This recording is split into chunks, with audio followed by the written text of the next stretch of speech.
Okay, we'll go ahead and start. I'm John Harvey, the host for today, and I'm hoping that we get some interaction with some other stories, but I want to start with a tradition in my family that has grown in importance over the years. So when I was 10, we started going to Colorado for vacations, and we went different places and tried to catch trout. And all of a sudden, in one place in Gunnison, Colorado, we actually were successful. So then it was like, oh, from Western, I'm sorry, I grew up in Western Kansas. So I grew up, I was about 15 miles from Oklahoma and 30 miles from Colorado in the very dry, no trees part of Kansas. So we would go out camping. We didn't have much money. My dad was had a job for a natural gas company, but he would clean our church on Saturdays, and then he saved that money up for vacations. So that was his vacation money, was clean the church, which I also helped with a lot because he'd co-opt us kids to do it. In any event, we started going when I was 10. And we just went pretty much every year. When I got to college, I couldn't go in the summer. I would work in the summer, but go the week before anyway. So it became the place we went. We had multiple family reunions there. Wobbling here a little today. Maybe I'll lean against the table here. I'll tell you what, I'll just sit down. I'm not sure why. I'm maybe too much coffee or something. So we would go there, and I would go there after college, and it became the place to go. Family reunions. When my parents had their 50th wedding anniversary, we had it there because at this point they lived in Borger, Texas, which is kind of an armpit town, and it was like, well, let's do it out in Gunnison. So it became the place. And I guess probably after I started college, and again, I'm the oldest of four boys. So my youngest brother and my mom, who trout fished, found this hole. Now, they argued for years who found the best hole. It's a big rock, and I'll show you a picture of the hole. Here is a picture. Now, what you don't appreciate probably is the size of this rock out in the road.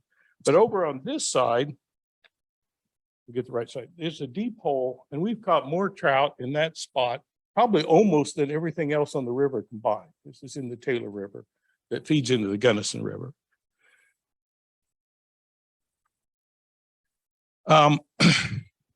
So they had a big argument over who found the rock first. Thanks. They had a big argument over who found the rock first. And my mom decided to, and she was a painter, so she painted a picture of the rock. And in the bottom of the picture, she put her initials on the rock. And she gave the rock, the photograph, to my youngest brother and told his wife, don't tell him that my initials are on the rock until I die. So he had this painting in his house that he never noticed her initials were on the rock. Mom had a good sense of humor. And so when my mother died, she decided, we went back, had discussions with her, what do you want to do with the body and so on. She decided to have her ashes spread on the rock. Now the rock's big enough for four men to stand on this one little part of it. So, but I wanted to show you this. This is, the rock became this. This is actually on a coffee cup, a picture she painted of the rock that had her. So my son made these and gave it to me and my brothers, because this is the rock. It's become this family tradition of the rock. And then we went, I'll give you this one to take too. And this is just a picture of spreading Mom's ashes. You don't see the whole rock, but you just see the ledge. And here's the rock. And so we went out and spread her ashes on the rock, and then my brother learned that was the picture had her initials. So it has become, when my dad, to our surprise, lived 10 more years, we thought he would be the first to go. And so he said, I'm having my ashes spread there too. Now that's a pretty good current. So you have to wade out to get to the rock. Mom did it when she was close to 80, wade out there to get on it. So each time we wade out to get on the rock to spread the ashes, and it's become, I was there last year with my son, just a father-son week, and we fished multiple times from the rock. And on Sunday, we fly back to Colorado. On Monday, I will be there with my three brothers and their wives and Liz, and we will again fish on that rock. But now it's gone from a family kind of gathering place to a more spiritual place where when you look at that, you think, both my parents' ashes are there. And I've decided, okay, half my ashes are going to go from the rock.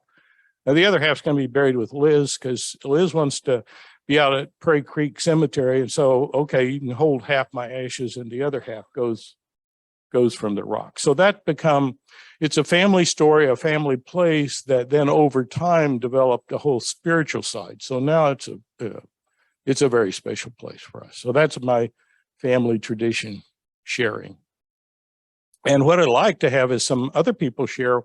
And part of the reason we wanted to do this is that, we've been away from each other with COVID. And some people got closer together when they were housed with their family. Others were ready to kill each other. So I don't know which category different people came from. But one thing we didn't have was our church family as much.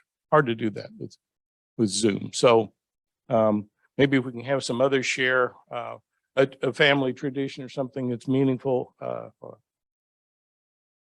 Other thoughts? Well, sure. I have a few possibilities here. I guess I'm going to take the most contracted here type of tradition that we had, and it was a Christmas time tradition. And we had family reunions that were also a tradition, but just to keep this kind of short and compact, my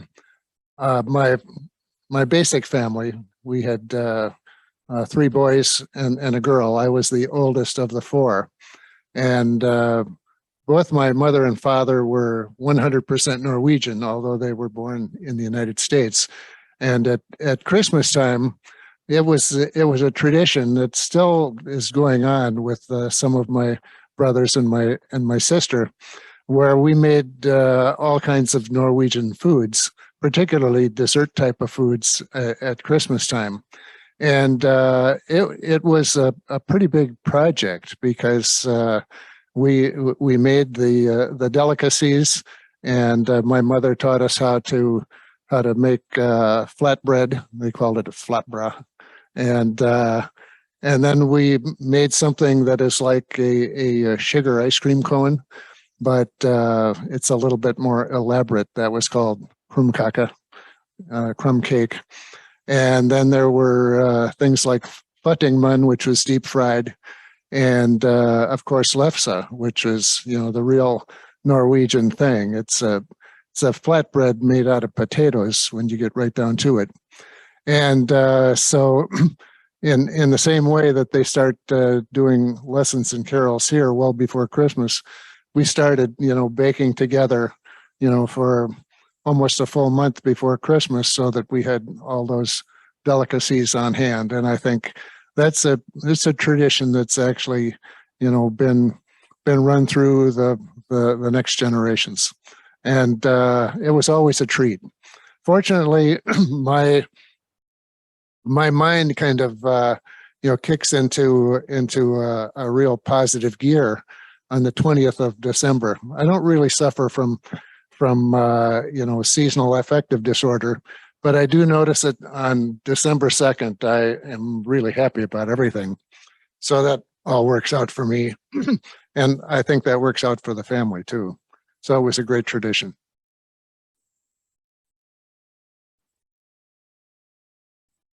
Well, I have had a Christmas tradition. When I was really little, I shared a bedroom with my brother Jeff, and the tradition was that Santa Claus would hang our stockings on the doorknob. We were allowed to open the door, reach out, bring it in the room, close the door, and not come out till our parents told us to, but we would be allowed to open those little gifts. And our tradition was to do it in the dark. So we would take turns feeling our gift, shaking it, smelling it. Both people would touch it. We try to figure what it was and then open it and then try to figure out what it was in the dark. And I remember the year I got some kind of a doll like a Barbie, but it wasn't a Barbie, and the smell of the Barbie and the taste of the plastic, her little plastic hands. And then we would play with our little toys in the dark until our parents let us get up. That's wonderful. Well, I'm Sue. And when we came up with the traditions, and I think John came up with the traditions idea, I was walking this morning thinking, okay, how can I add to this conversation? I thought, traditions, do we have any? I kind of panicked.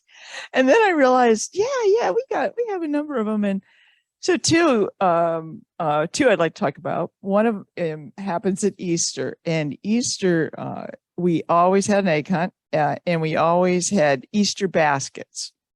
And I really enjoy putting together Easter baskets. And so my children are now 27 and 30, and they still get an Easter basket from mom. And one of them is here in town now, so that's easy. And the other one's out in Santa Fe, and she knows, or in Albuquerque, and she knows it's coming. And their boyfriends or girlfriends will get one too, those unfortunate souls. But, they'll roll their eyes, but I think deep down, they like the connection. They could go out and buy the basket and the candy and whatever themselves, but it just says, I'm thinking about you and I love you. And here's something that we really enjoyed doing together. The other tradition that comes to mind is when I was growing up, my parents were unusual in that, they were New Age before New Age was a thing or popular. And we lived overseas a lot. So they were New Age overseas in diplomatic circles, which was, you didn't talk about it, right? But one of their New Age practices was every morning they would meditate. And they would read spiritual things and they would meditate together. And I always thought that was, when I was a kid, I didn't think anything about it. I just thought, there they are again. But as I got older, I thought that's pretty cool. And I meditate now. And my husband meditates every morning just to check in with our higher power. But we never have gotten on board with kind of doing something together. It's always been a bit of a struggle. So this is when I realized, when I was walking this morning, I realized traditions, sometimes they need to change. They need to evolve. So instead of trying to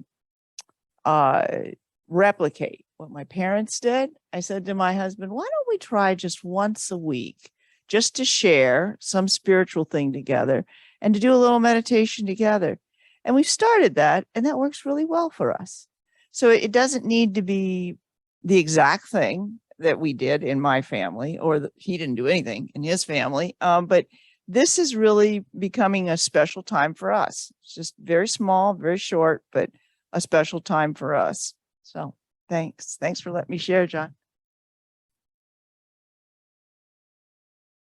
Well, I'll go where my mind goes. I grew up in Madison, Wisconsin. My father was on the faculty there for 50 years. And he was 48 years old when I was born. And he was a very dedicated academician, teacher, and chairman of a plant pathology there for 35 years. And he had his own busy schedule. So getting, time was important, and that didn't always happen. However, during World War II, he served as an extension agent because he knew plant diseases, particularly cherry trees, which were grown abundantly in Wisconsin. So he could give advice on those things, and he got an extra measure of gasoline in the war years in which it was very limiting. So that enabled us to go places when he did get off. And the one thing I remember starting literally probably in the last year of the war, 44 probably, was an invitation by one of three families that were closely connected. We all lived in Madison. Two of them were faculty members. To the third family's retreat called Camp Tenderfoot. Camp Tenderfoot is on Lake Tenderfoot, which is on the line between Wisconsin and Upper Michigan, runs right through the middle of this lake. So it's up in beautiful wooded territory that had been, of course, raped 100 years before, but now had grown back pretty well. And you had to get in there by boat. So we would meet them at the landing on Lake Palmer after driving for about 7 hours from Madison, 6 hours. First time ever in a motorboat. And we would go through the Ontonagon River, which is a beautiful river that goes all the way to Lake Superior. You go right through the middle of Upper Michigan. And we would wind and come to Lake Tenderfoot, the next lake in the chain, and go and land at the boathouse, and then get all our gear for 7 or 10 days. If it were really, in the early days, I think we were able to get away for 10 days in a cabin that was part of a Camp Tenderfoot that our hosting family, he had gone there as a kid. And he came back 20 years later and said, this is a great place, and bought it. It was defunct at the time, but the cabins were ones that had been used by people at that camp. And on a little island, there was a dining area for the whole thing that had the most amazing 60-foot pine logs, not pieced together. They were 60 feet long. And it was a charming place in the deepest woods. And we went there for 6 years, every summer for 7 to 10 days. And there it was. I had my first ride in a motorboat, learned canoe paddle, and learned to fish. And I had time with my father, which was why I remember it so deeply, because that wasn't always the case. He was busy. And it's just a magnet for my memories. We were allowed free rein. So the youngest of the host family was a girl a year older than I, but we were good friends. So we would take canoe trips together down the Ontonagon, just all over the place, and free to roam. So that's the most outstanding residual memory I have, and it's became a tradition, and then suddenly, poof, it was gone. But I remember it vividly. I think of traditions. I think of food. And growing up, there'd be the big dinner. Started out with Thanksgiving and the turkey, and it was like certain things that were, just obligated there. There was mashed potatoes, the green beans.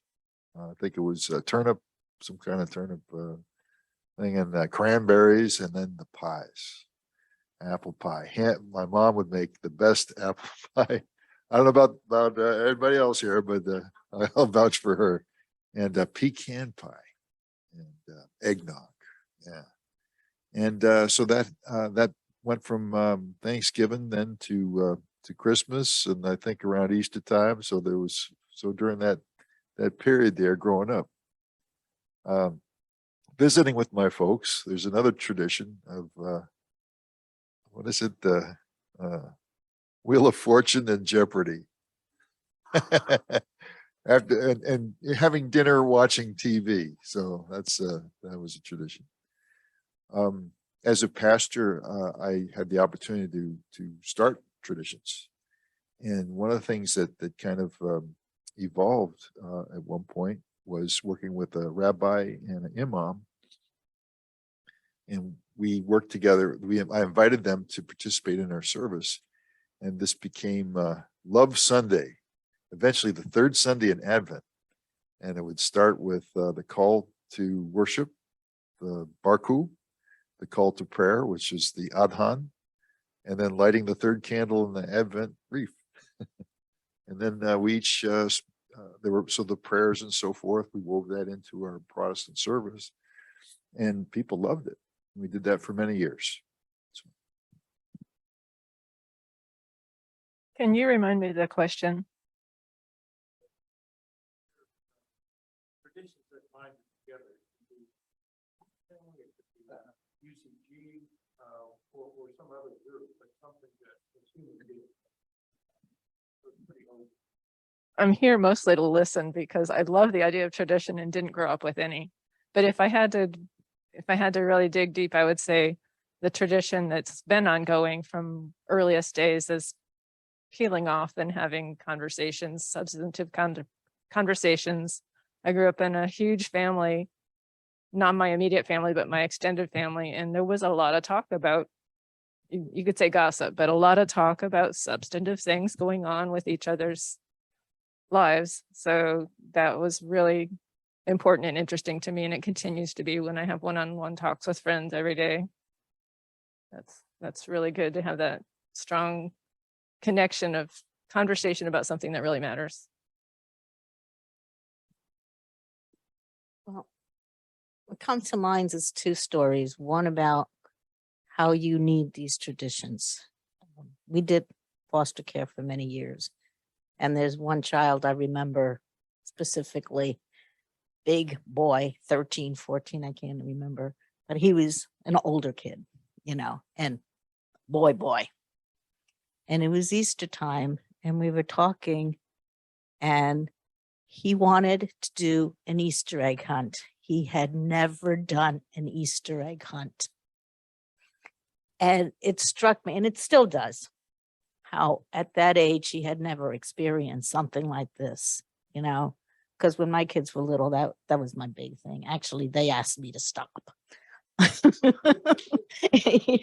They actually said, no, we're not doing it this year. Let the dogs get the eggs. But so the absence of a tradition or an appropriated or a perceived tradition that somebody else has and how other people perceive it as, something important that they didn't have or something important that they need.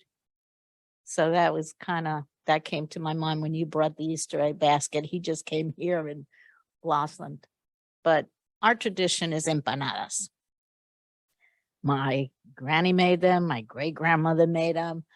And my son, who was not raised in the Latin culture at all, makes them. And my daughters, whenever I make them, who never wants to help in the kitchen, neither of them, I say, help me with dinner, and they run the other way as fast as they can. But if I'm making empanadas, they're right there. And it kind of ties us all together with something that's typically all mine, but they're part of it. And my son makes them all the time, and he makes them from scratch, which is ridiculous. But, just to me, that was the first thing that came up with food. Empanada is a meat pie. Now, different Latin cultures have different fillings on it, but in the Argentine culture, it's meat and spices. And then you put it inside this moonshag pie kind of thing. And it also has raisins, olives, and pimentos, and a little slice of hard-boiled egg. So that is an empanada.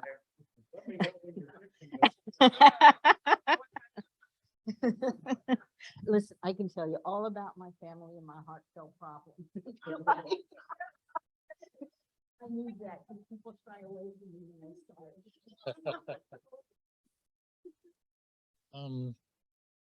Well, I don't know exactly. I guess it was tradition. I'm Jewish and I grew up in Pittsburgh, and we had a huge extended family. I mean, we'd have Passover dinner and we read through the whole service. My one cousin was like the MC, and he would pick people to read the different parts. And, we did a 2-hour service, went through the whole thing every year, but there was like 50 of us there. And there was the giant kids table, of course, which you're relegated to till you fight your way to the adult table. And we did that for Passover, and we had Hanukkah dinners, which was a giant dinner. And every single holiday, there was 50, 60 people got together. It was a huge family thing. And every Sunday, everybody would go visit everybody else. So every weekend you were visiting aunts, uncles, cousins. And I grew up with that all the way till I graduated high school. And my generation is the one that is all over the country now. So that's kind of all gone. But I did in 1987, when I was 30, I happened to be going around the country on my motorcycle, and I talked people into, we started a family reunion, which 3 or 4 happened in Pittsburgh because that's our main base. And they were pretty big affairs. But then the people my age who were doing it kind of fizzled out. So till someone younger takes it up, because we still have a giant family, and there was actually a family newsletter for a while. So my tradition is just family. I talk to people just to find out and look on Facebook to see whose kids are doing what, but we kind of dispersed. So that tradition kind of went by the wayside, but it's a lot of good memories of cousins and aunts and uncles the whole time I was growing up. Well, my one cousin, she did that. It was like a big brown stuff.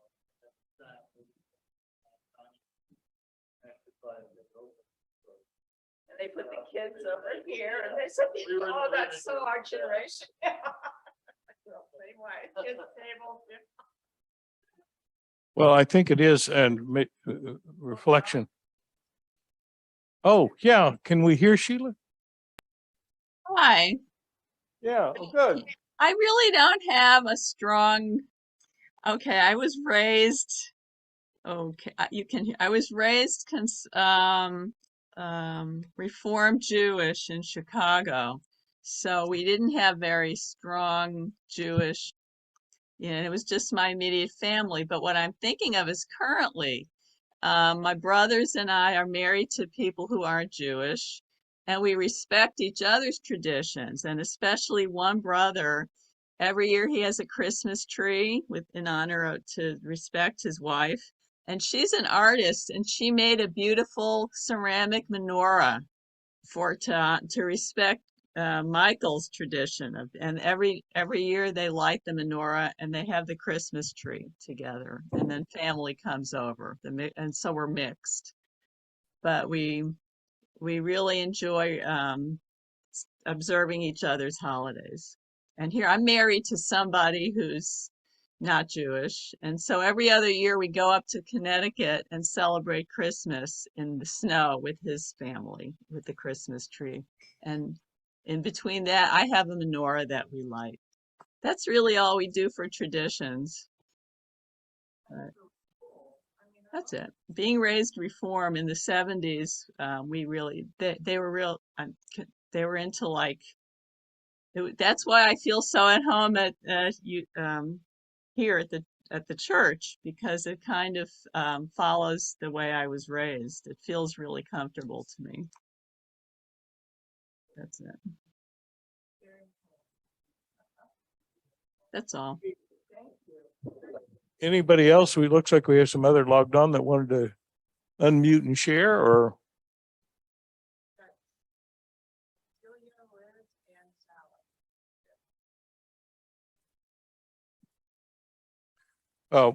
One that occurred to me, basically talking about families, one of our things that's a tradition in my mother's side of the family started when she had 4 brothers and a sister. So there's 6 kids. And they started every other year get together for a family reunion. Started about the time I was in high school, I guess. And that has continued, is still going. And somebody has to step up and organize it. And the organizer, we do it wherever the organizer lives or wants to put it on. So we've done it twice in Florida here. The last time we did was Oregon, but as people spread out more. But most of the time it's near Southeast Missouri and Tennessee, in that area where most of the family is. And so it's been you started with the children, Then the next group was my age group, and now we're down to the next group organizing. And my son's organized it, and others in that third tier down have organized it. So that's a chance to get together every 2 years. We have about 80 or 100 people, and you get together and share, where you are in the last 2 years. And a lot of them are, I'm not a big Facebook person, but many of them are. And so there's some additional keeping up all along.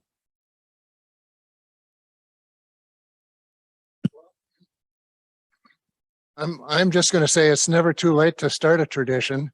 7 years ago, I turned 70, and my brothers and my sister and their spouses, they said, every time somebody turns 70, we're going to have a destination vacation, family reunion of the elders.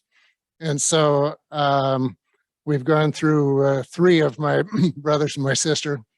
We have one more, but I'm expecting that the spouses and the nephews and my children are probably going to keep up that, because they know we're having more fun than they are when we go on our little elders vacation. That's got my 3 brothers and I had decided we do the alternate year. So one year is the big reunion, and the other's out in Gunnison, Colorado. That's where. So last year we were in Oregon. This year it's going to be just the brothers and I and spouses in Gunnison. So that's our tradition, is every other year.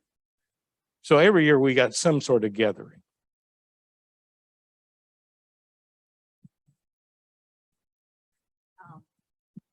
See, I have people in Italy, Argentina, and here in the United States. And 2 of my cousins started up a WhatsApp group. So I know when everybody's birthday is, when there's a new cousin that is born to a cousin of a cousin of a cousin.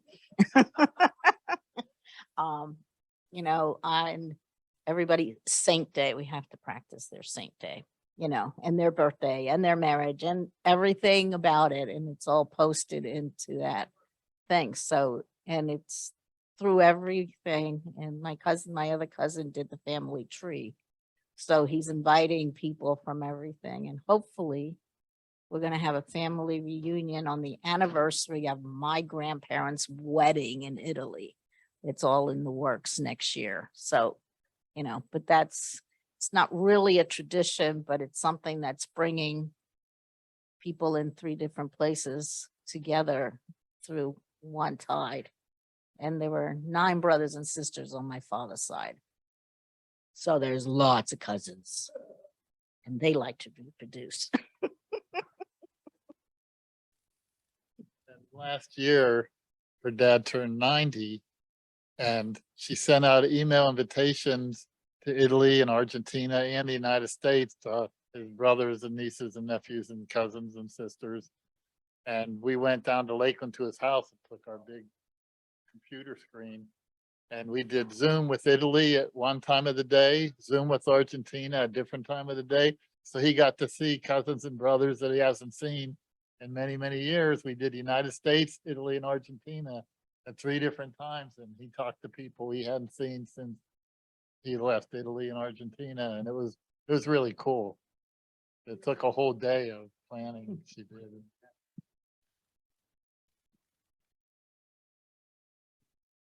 Yeah, it takes a lot of ingenuity. I would not be complete if I didn't mention Zoom, because it helped our family a lot. Time of Ruth's death, we all got together, but we couldn't plan anything, it was height of the pandemic. So we began to Zoom every Sunday for an hour and talk about bringing people together. That was just amazing. So I'm very grateful for that medium. And then we actually got together last Christmas and canoed the whole Oklawaha up to. So hopefully we'll do that again this year.